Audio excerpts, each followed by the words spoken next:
Now, Bridge is the file management sidecar app for Photoshop. It only does file management functions. You cannot do any changes to the image whatsoever except to change the name of the file or files. Now, many people prefer Lightroom for this function, and that's fine. It's whatever your preference is. But Bridge is easy to switch between Photoshop and Bridge and loads at the same time as Photoshop and doesn't cost any extra, as does Lightroom. Let's take a look at the basic workspace, and when you first install Photoshop/Bridge, this is how the interface is going to look. This is the default setting. Now, I personally don't like this because if I click on one of these thumbnails, this is what the preview is going to look like. And yes, I can make it bigger. I can bring it out to here. The only thing I do like about this arrangement is that when you click on an image, it gives you all of the metadata down there.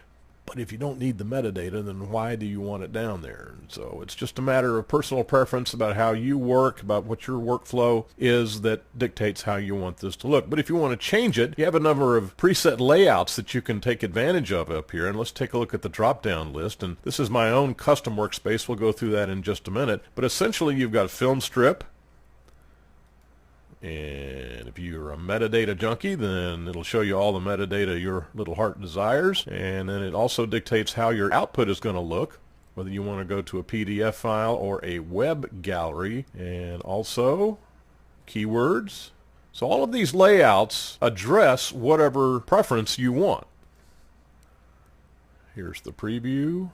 That's kind of the way I like mine. I'll show you mine in a minute. Light table, which nothing but thumbnails.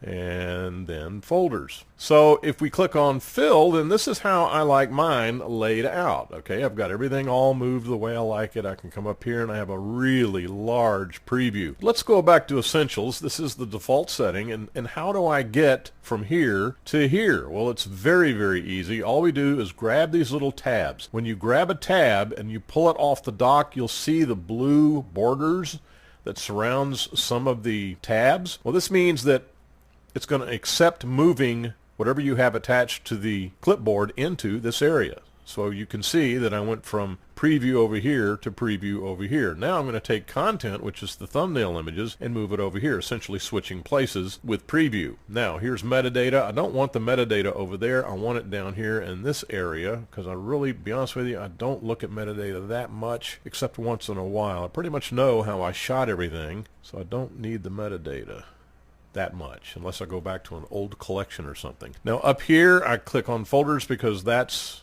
how I want it to look. I want to be able just to go to another folder if I want to, and I pull this out of the way, and then I have it available to me. If I want to bring it up, then I can. If not, then it's hidden out of the way. And so that is how I arrive at my customized layout. Now, if I want to save this layout, I come like this, new workspace, and then I simply assign it a name, go save, and it will be saved the way I arranged it. And so if I click on fill, then that's the way it looks. I can go back to essentials, I can go back to film strip, and I can go to the metadata layout, and then of course back to mine. So it's entirely however you want to do it. Now of course, obviously, if you have 2 or 3 people that are working on this version of Photoshop, this installation of Photoshop, each of those people can have their own preference for layouts in Bridge. Now I can sort my thumbnail images by a number of different parameters, as you can see here, and I usually just do it by file name, but I think I'm going to start doing it this way by date created, because then I know they're in sequential order